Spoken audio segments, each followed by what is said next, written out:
We have some Supreme Court hearings or some opinions coming out. So far, nothing real controversial or real important.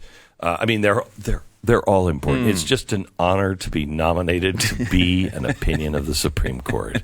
But nothing that is controversial that we know of so far. Has the fourth one come down yet? Yeah, we have an Alito opinion. Everybody get excited. It's in the Garland versus Gonzalez case. So not the Dobbs case that would affect Roe versus Wade, which is kind of the Alito opinion we're looking for. The Gonzalez case? Oh, a huge one. Yeah, it's about we had the immigration law again. We had what was the last? Wait a minute. This is the immigration law one? Not the one about the Remain in Mexico provision, which is one of the bigger cases that we're looking for here in this session. However, it's not that one. We're getting multiple other unrelated immigration law decisions, which, again, there's 29 of these. The American people, generally speaking, care about maybe 5 or 6 of them. We talked about the abortion one, which is obviously the biggest ticket. The Second Amendment case, we talked about as well, which is another big ticket item. There's a big climate change one, that decision that we expect here soon, which is about whether the federal government. This is a big one. If you want to go back and listen to Glenn's interview with Mike Lee, you guys probably hit on this certainly concept. I do remember that, but I don't know if you mentioned this one specifically, but basically the idea is, do these administrative agencies get to make up all of these rules, or does Congress have to do it? And of course, Congress has to do it. We've just developed this new policy to say, well, what if Congress makes the decision and they say, our decision is that the administrative heads should just make all of these decisions for us. That's the way our country's run right now. Game changing. If the Supreme Court comes out, it's my understanding. We should have Mike Lee on every day this week. Just have him in reserve, just in case. But it's my understanding that if the Supreme Court says they can't just fiddle with this, that laws have to be made by Congress, and I don't know how the Constitutional Supreme Court wouldn't find that, seeing as though it actually says in the Constitution those words, that Congress makes the laws, not the administration. If that happens, that changes everything. Really, truly everything. Yeah, it's like, if someone said, our overlord said, Stu, you have to make a decision. And I say, I will make the decision, and my decision is Glenn should decide. That is obviously not the I believe spirit. I've been in meetings. I believe I've been in meetings where that has happened. Right, we're not affected by the Constitution at this company. I can do whatever I want. No, we're not. Stu, I need a decision from you. My decision is, Glenn, that you are to make that decision. Thank you. Okay, good. I've just learned from the government. But that's obviously a problem. And when it comes to climate, in this particular case, it's about whether these administrators, like the EPA, can put all these restrictions on power plants en masse, like basically, all these power plants have all this rule, instead of actually regulating each individual one. This would be a huge knock to the way leftist activists want the government to make changes based on their climate change theories. So that is a big one. And it also would go to, for instance, can the CDC? Was it the CDC that just said everybody has to wear masks? No, you don't. You don't have the right to do that. You don't make those kinds of laws.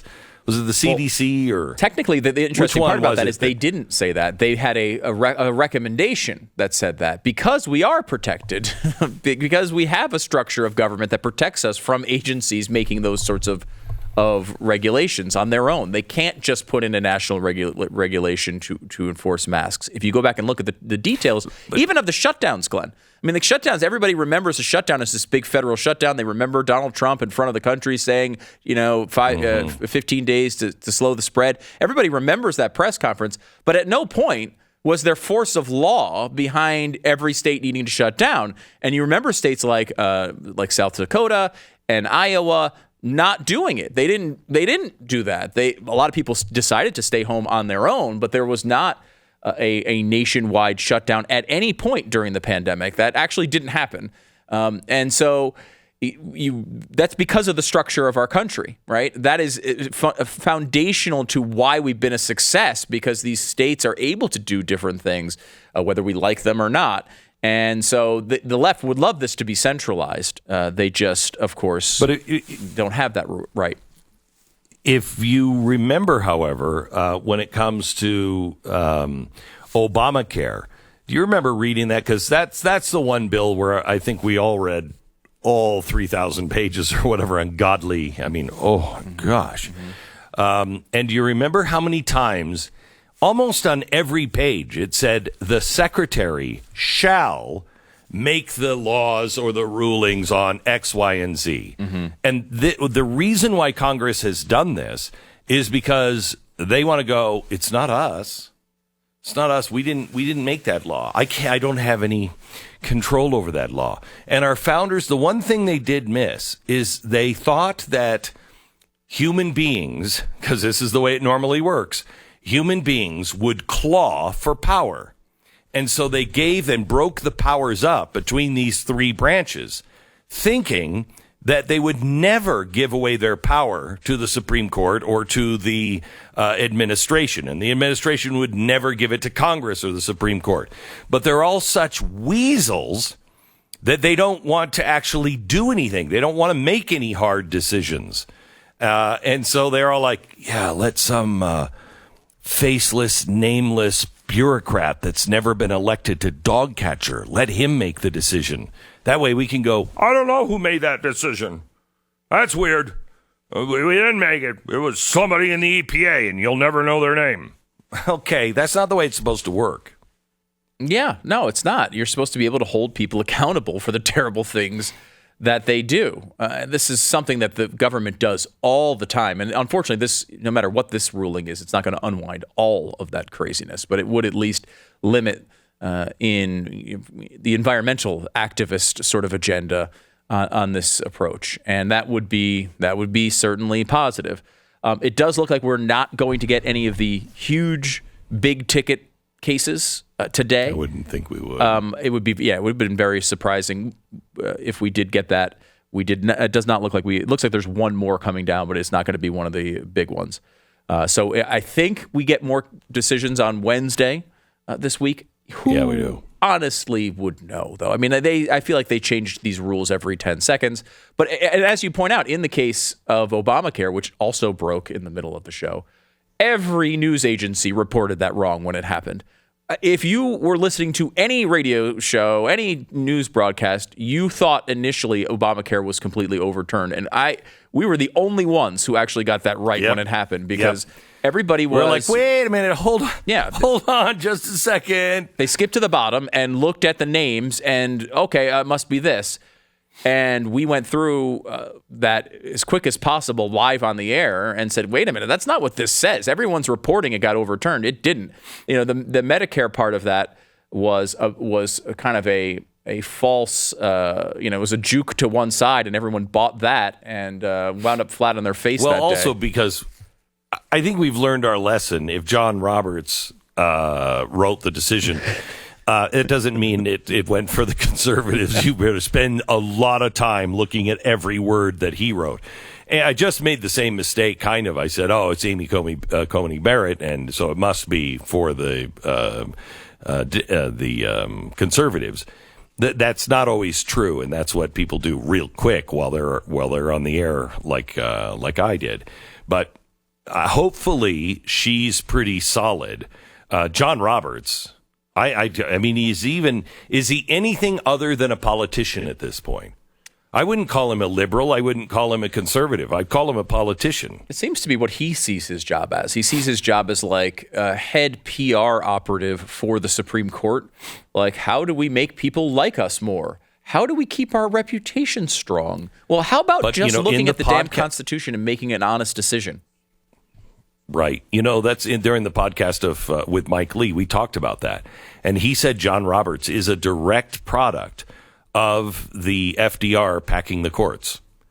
He said the Chief Justice at the time that was a constitutionalist and was voting for the Constitution, he said he suddenly started voting with the administration. And he was doing it because he didn't want any more attacks on the Supreme Court. He thought that that would hurt things. And that is exactly what, John Roberts is a legacy. He is sitting as the guy running the Supreme Court. And he feels his job is to make sure that nobody attacks the institution even more. And I will tell you, the way to get attacked, the way to discredit the institution is to start veering from your path constitutionally. And that was the really big problem with Obamacare's decision. He actually rewrote the law from the bench. The best that the Supreme Court can do is say, look, this is wrong, and if it was written this way, it wouldn't be, and then send it back to Congress, basically telling them, wink, wink, nod, nod, we can't pass this, but you could change this, this, and this. It's like, you're turning in a test paper, and the teacher says, yeah, if you just would have answered this way on this question, this question, this question, you would have had an A. I mean, if you want to resubmit it, you could. That's what John Roberts did. That's what usually they will do. John Roberts actually just changed the answers on the test. He just changed the law and rewrote it. Absolutely unconstitutional.